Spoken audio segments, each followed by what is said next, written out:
The Star Wars will be the first Infinity Star Wars story we'll be covering. Technically, it's just non-canon, but the Star Wars Infinity series was a series of comics that tells altered non-canon events related to the original Star Wars trilogy. So to add some grace to these non-canon stories, we'll put them under the Infinities banner in my playlist. This will also make what is Legends and what is non-canon separate, as technically Legends is its own continuity. Anyways, I read the Star Wars back in the day when it came out because I found the concept pretty interesting.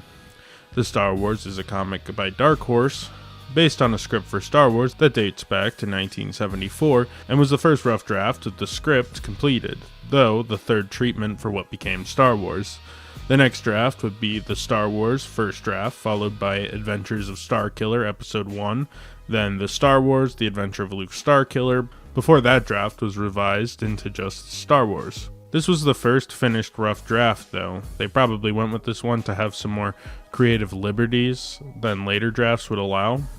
The script was adapted across 8 standard-sized comic issues and had an issue 0 as a behind-the-scenes piece showing concept art as well as pages used to pitch the concept of the adaptation to George Lucas, who is essentially the writer of the project, along with Jonathan Rinzler, who adapted the work to the page. Mike Mayhew, who worked in the comic industry for years, largely as a cover artist, was brought on to adapt the concept art by Joe Johnston, Ralph McQuarrie, and Colin Cantwell. The Star Wars was divided into 8 issues, each one covering a portion of the story and somewhat coherently wrapping up each issue between set pieces. The story follows Anakin Starkiller, who is training with his father Cain and brother Deke, when they're ambushed by a Sith and Deke is killed.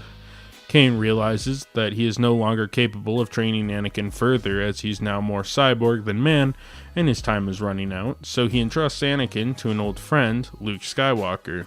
On a planet Aquili, which Skywalker is trying to walk through a conflict with the current ruling power, the New Galactic Empire, which has risen to power after the near extinction of the Jedi Bendu by the Knights of the Sith.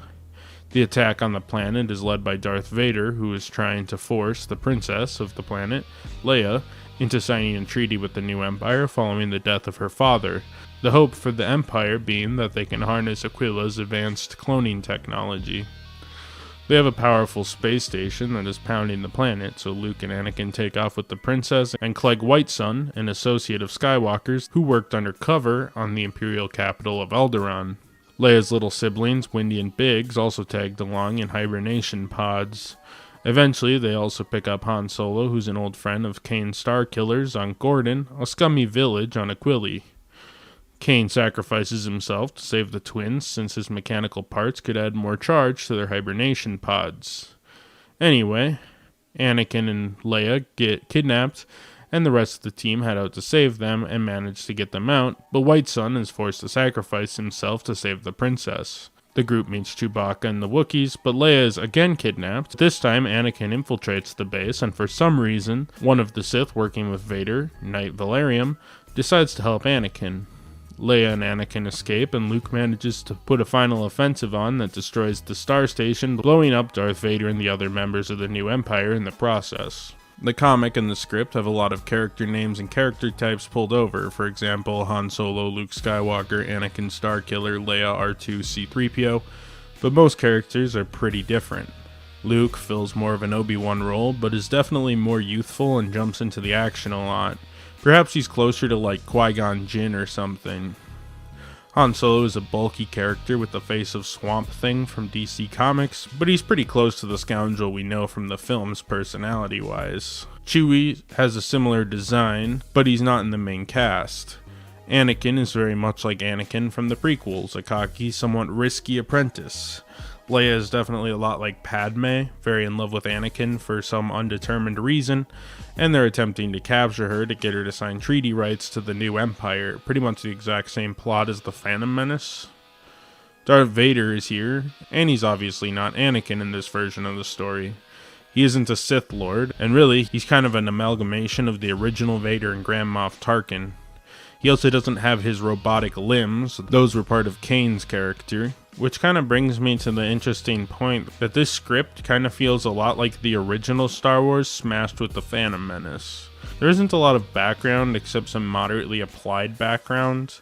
The Jedi align with the old regime, the Empire, And I guess the new Empire came to power on the back of the Sith Knights, wiping out the Jedi Bendu, sort of similar to Order 66 in Revenge of the Sith, but with a bunch of these Sith Knights that are more or less just the Inquisitors from like Star Wars Rebels and stuff. However, the Sith and the new Empire are wholly different entities. The new Empire went for a power grab after the fall of the Empire, which just happened to be weakened when the Jedi Purge happened. Some of the background history, as I said, is pretty messy in this book, and at times it's way too complicated. Like, was Kane or Deke really that necessary when Luke was there? Or how about White Sun? He doesn't really do much, he's just kind of there and then dies.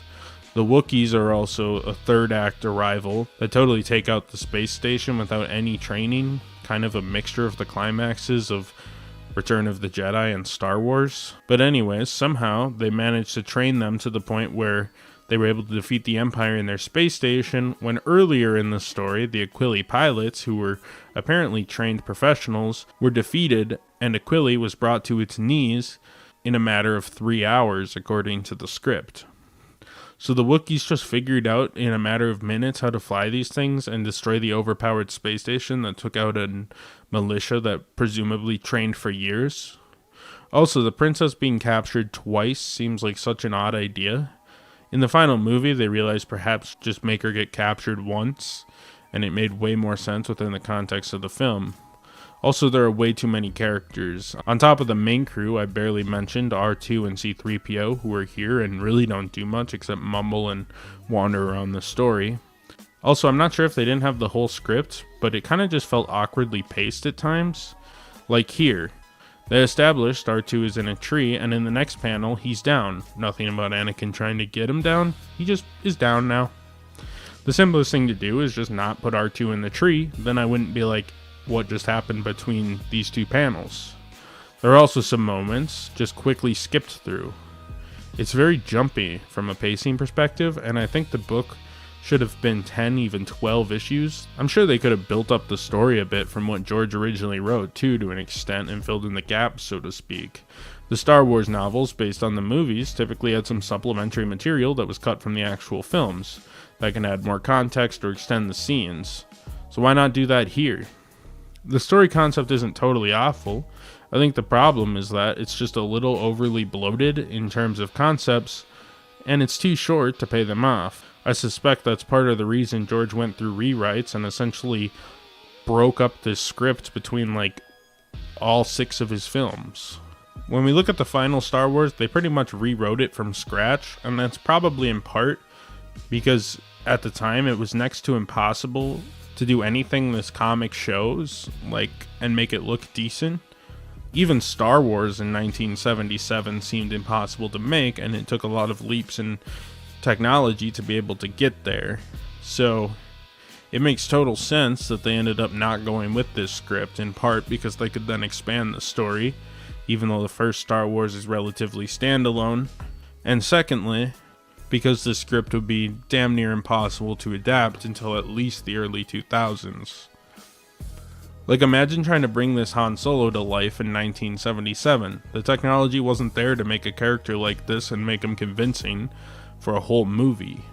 He could have been a background character. There were some convincing puppets there in Star Wars, but a lot of them didn't really move around that much, and the camera wasn't directly focused on them.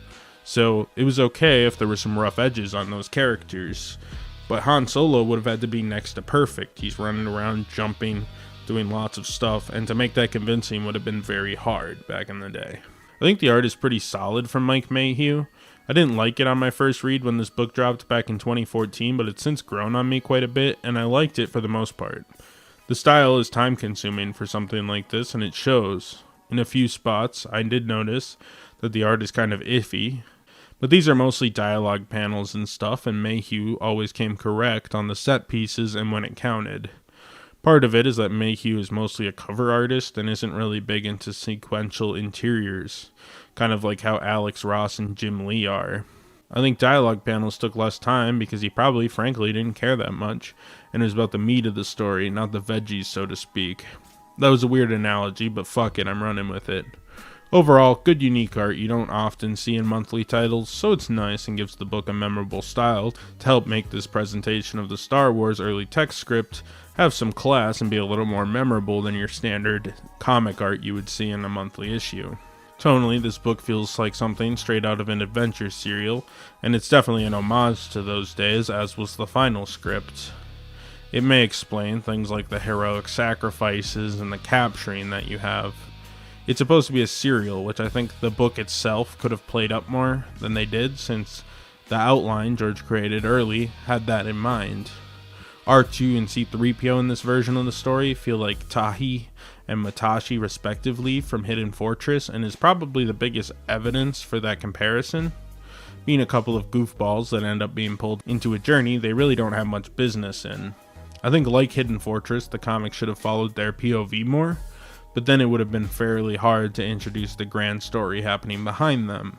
But at the same time, if you look at something like Hidden Fortress, the grand story behind them was less important than Tahi and Matashi respectively. Overall, it's kind of cool to see this version of George Lucas's vision that we ultimately never got to see on screen in comic form. This format gives us a good idea of the beats George wanted to cover in the draft and helps us visualize things. Lots of designs in this are reminiscent to things in the prequels, which is interesting.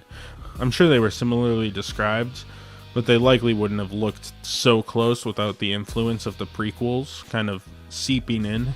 I find a bit of bias reviewing this comic against the films, and I assume that same bias must have been inherent in adapting such a script, with Star Wars being such a prevalent force in pop culture. The Star Wars Bible wasn't created at this time, the story was written, but it's next to impossible to not draw from that Bible at the same time. Now that there is that Bible, we have tons of Star Wars. Obviously, some concept art from these days exists, and that's a factor as well. The story has many characters, and the story, while being a bit simple, is also simultaneously sort of convoluted due to the amount of characters we have. With so many concepts and characters, and no follow-up to this script, it feels a bit anticlimactic. There's a lot of plot lines and not a lot that actually get resolved that cleanly. And the OG Darth Vader, Emperor, and Sith, etc., don't really have a lot of time to become formidable villains like they would in the original movies and of course the prequels. The real main villains feel like the random stormtroopers that routinely come to blows with our heroes, but they aren't really memorable villains, like the moments that made the iconic villains of the OT, especially special and poignant. Overall, it's fine, it's interesting, but splitting this story and simplifying it into two films, like The Phantom Menace and Star Wars, with elements going throughout the entire original 6, was probably the ideal play, since there are good concepts in this, just too many concepts, and the edges are still very rough on this script, clearly, because even adapted, you can kind of see some wear and tear there. I can't say I didn't get pulled into the story a bit, though, but it just wasn't quite there. In my opinion, it's an interesting novelty for Star Wars fans, with some sparkles of potential, but this isn't on the level of the films that did end up getting made, and it definitely isn't some vaulted hidden gem that Dark Horse brought to light. It's just kind of an interesting time capsule of the early history of Star Wars. Well, it's kind of hard to find professional reviews on this, which isn't all that surprising. The keywords "The Star Wars" are especially hard, looking back to 2014, and that is a level of digging I didn't want to do. What I remember from the comic book community in 2014 is that people thought it was an interesting novelty, but nothing really to write home about. I don't think I'm really in disagreement with the comic book community of the time. Goodreads has it sitting at 3.35 stars out of 5. This is in a lot of ways Dark Horse's final really substantial Star Wars project that I think is truly notable. The final issue of this book came out in May of 2014, and by January of 2015, Marvel debuted their first issue of Star Wars since reacquiring the rights from Dark Horse after Dark Horse's Lucasfilm contract lapsed and Disney moved to the Star Wars comic line into their in-house comic publisher Marvel. So in a lot of ways, this book acted as their last hurrah, since their run that would start back in 1991 will come to an end just a few months later. The Star Wars was a good idea, and a book that could have been much bigger if it wasn't for the shuffle over to Marvel. There was some push at the time, I remember, but obviously, We wouldn't be getting further adventures exploring where Lucas could have gone with the trilogy or other expansions of this side universe in Star Wars. Marvel has since republished this arc as a graphic novel, and it's pretty easy to get digitally. They do have this packed with the Dark Horse Infinities trilogy, which are versions of each OT trilogies reimagined with different plot points that change the stories, a la Marvel's What If as an epic collection series, which you can read for free online if you have the Kindle app. The paperback is a bit pricey though. Anyhow, that's it for the Star Wars. Not sure what my next Star Wars video will be, likely Dark Force Rising, the second novel in the Thrawn trilogy, which I'm currently listening to. My next comic review, I'll be looking at Mark Waid's The Flash run. Thanks for watching, everybody.